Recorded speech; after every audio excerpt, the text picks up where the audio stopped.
Good morning students, welcome to Amri Senior Secondary School. Welcome to online mathematic class. Students आज हम exercise 15.1 का 20th सम करेंगे. Last हमने सम number 19 तक किया था. तो पहले 20th सम की स्टेटमेंट देखो क्या कहती है. मान लीजिए आप एक पासे को आकृति में दर्शाए आयताकार क्षेत्र में यदर्श रूप में गिराते हैं. इसकी क्या प्रक्रिया है कि वह पासा 1 मीटर वाले वृत्त के अंदर ही गिरेगा. आपको ये वाली आकृति दी है जिसमें आपको आयताकार की जो लेंथ है वो 3 मीटर दी है और ब्रेथ है वो 2 मीटर दी है. उसमें कहता है उसके अंदर आपने डाइस फेंका, वो डाइस इस वाले क्षेत्र में गिरेगी, सर्कल वाले मतलब वृत्त वाले क्षेत्र में गिरेगी जिसका व्यास आपको क्या दिया है, व्यास आपको कितना दिया है, 1 मीटर दिया हुआ है. तो आप गिरा किस में रहे हो, गिरेगा वो कहते हैं सर्कल वृत्त में गिरेगा, पर वो गिर किस में रहा है, अल्टीमेटली वो आयताकार में गिर रहा है. तो इसका मतलब टोटल क्षेत्रफल कौन सा आएगा, आयताकार का क्षेत्रफल ऊपर, गिराने का किसमें उसने मांगा है, वृत्त का क्षेत्रफल. तो किसकी उसने प्रकृति मांगी है, पासा वृत्त में गिरेगा. तो किसमें मांगा है, वृत्त में गिरेगा, तो वृत्त का क्षेत्रफल डिवाइडेड बाय टोटल क्षेत्रफल कौन सा दिए, आयताकार का क्षेत्रफल. आगे सिर्फ वृत्त का क्षेत्रफल का फॉर्मूला लगाया पाई आर स्क्वायर. अब देखो व्यास मेरे को 1 मीटर दिया है तो आर निकालने का फॉर्मूला क्या होता है, व्यास डिवाइडेड बाय 2, तो वो क्या आ गया 1/2 मीटर स्क्वायर. और आयताकार का क्षेत्रफल length multiply breadth 3 × 2 metre square. अब मीटर स्क्वायर से मीटर स्क्वायर कट हो जाएगा तो पाई एज इट इज रहेगा. 1/2 का जब आप स्क्वायर करोगे 1/4 आएगा, 3 × 2 6. तो ये अल्टीमेटली कैलकुलेशन सॉल्व करके आपके पास क्या आ गया, π/24.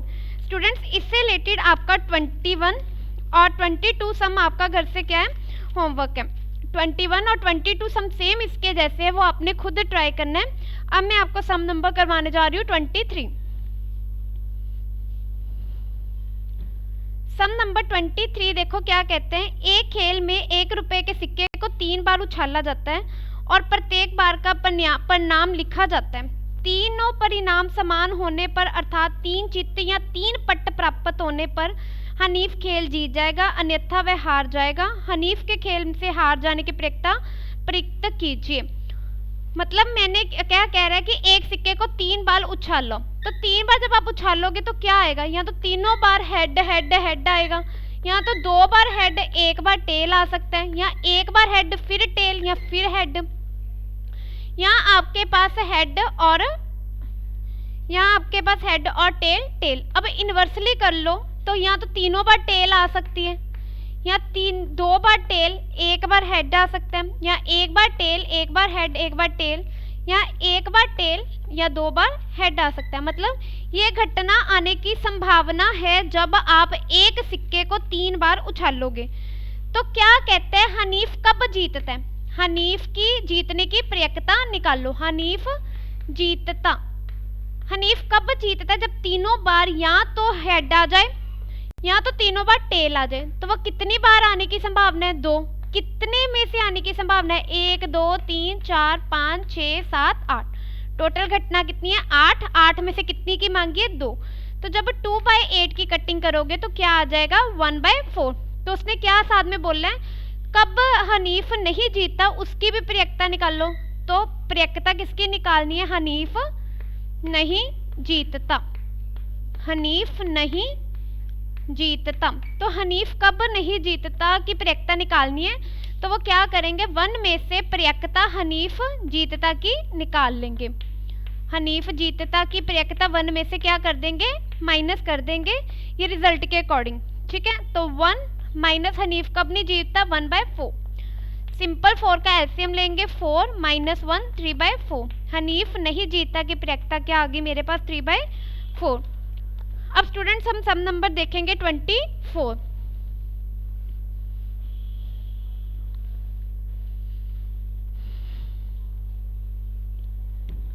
सम नंबर 24 में क्या कहता है, एक पासे को 2 बार फेंका जाता है, इसकी प्रक्रिया है 5 किसी भी बार नहीं आएगा, 5 से कम 1, 5 कम से कम 1 बार आएगा.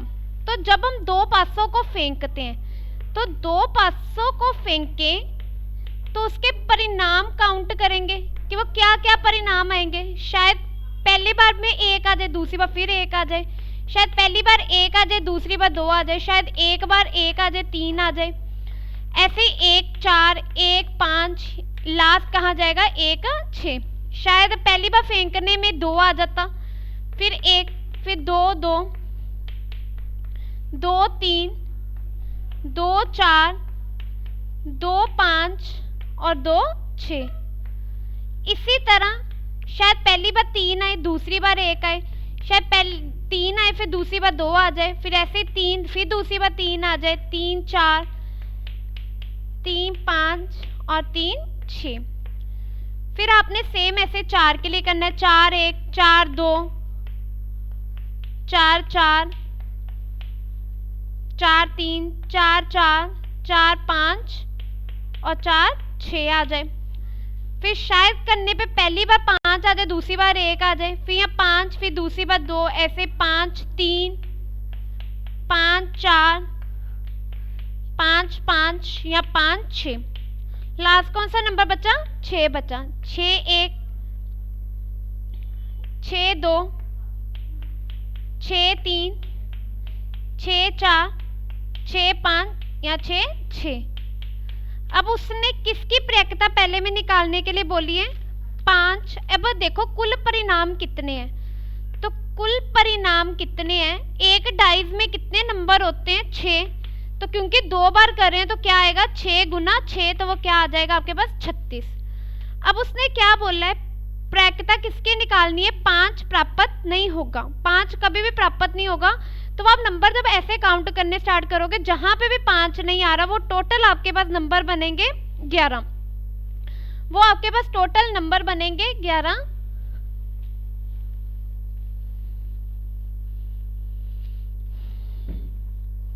P 5 प्राप्त होगा। तो आपने काउंट कर लेना सारे डाइज में 5 कितनी बार आ रहा है, तो वो कितनी बार आ रहा है? 11। टोटल कितने में से आ रहा है? 36। अब निकालना क्या है? 5 प्राप्त नहीं होगा। 5 प्राप्त नहीं होगा की प्रयेकता निकालनी है, तो वो क्या कर देंगे? 1 माइनस प्रयेकता 5 प्राप्त होगा, तो वह करके क्या हो जाएगा? 1 माइनस 11/36। तो वो करके क्या आ जाएगा? 36। आप एलसीएम ले लोगे, माइनस 11 डिवाइडेड बाय 36। 36 में से 11 गए 25/36। दूसरा पॉइंट क्या बोला कि कम से कम एक बार 5 प्राप्त होगा। 5 कम से कम एक बार प्राप्त होगा, कम से कम एक बार प्राप्त होगा। तो एक बार प्राप्त होगा का क्या मतलब है कि वो एक तो होगा या एक से ज्यादा, 2 बार होगा, तो ये नंबर काउंट करते हो तो वो आएगा 11 कितने में से आ रहे हैं? 36 में से। स्टूडेंट्स इससे रिलेटेड सम नंबर 24 आपका घर से होमवर्क है। तो आज इस आपका चैप्टर नंबर 15 पूरा कंप्लीट हुआ। इस बेस पे मैं आपको कुछ सम्स घर के लिए होमवर्क देने लगी हूँ, वो आपने खुद ट्राई करने हैं।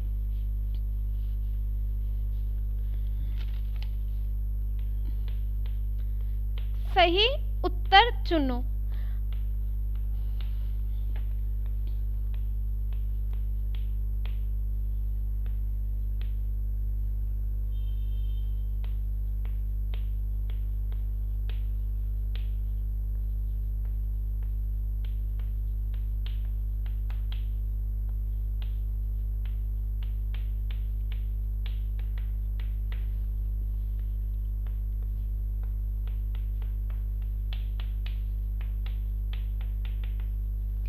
जैसे सम नंबर 1 है, असंभव घटना की प्रयेकता होती है। मैंने आपको ये 4 ऑप्शन दिए हैं, आपने इनमें से 4 में से एक सही ऑप्शन चुननी है।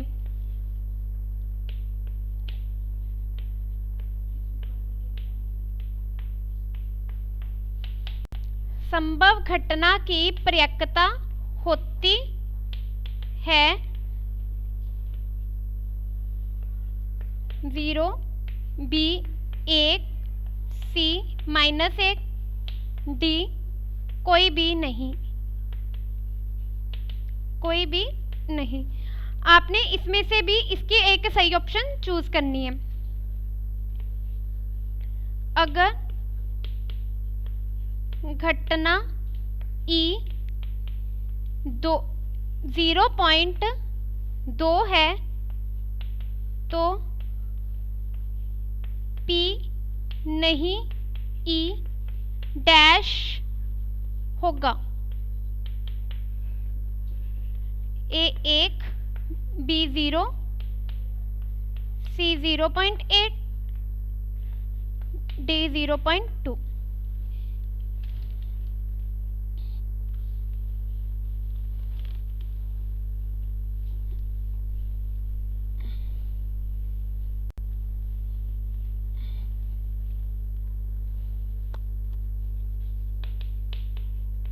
जो घटना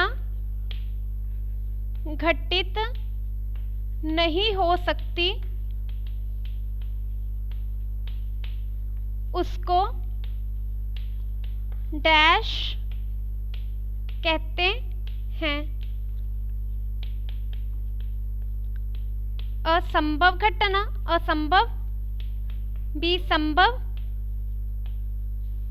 सी ए और बी दोनों, ए और बी दोनों,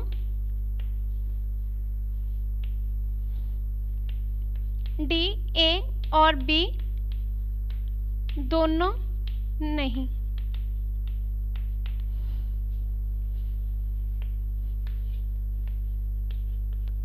कौन सी संख्या किसी घटना की पर्यायता नहीं होती? किसी घटना की पर्यायता नहीं होती। -1, B1, C0, D5।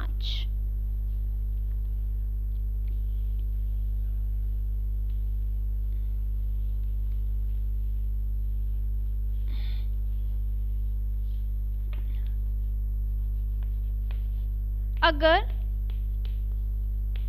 PE नहीं 0.9 है तो PE डैश होगा। A 0.1, B 0, C 2, D 0.9। PE plus PE नहीं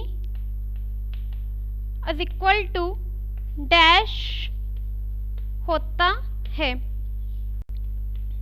A 1, B 0, C 2, D 3। Students इससे रिलेटेड ही अब मैंने आपको जो सही उत्तर चुनो ये आपने करने हैं और ये करके आपने मेरे को ग्रुप में सेंड भी करनी है। Thank you students.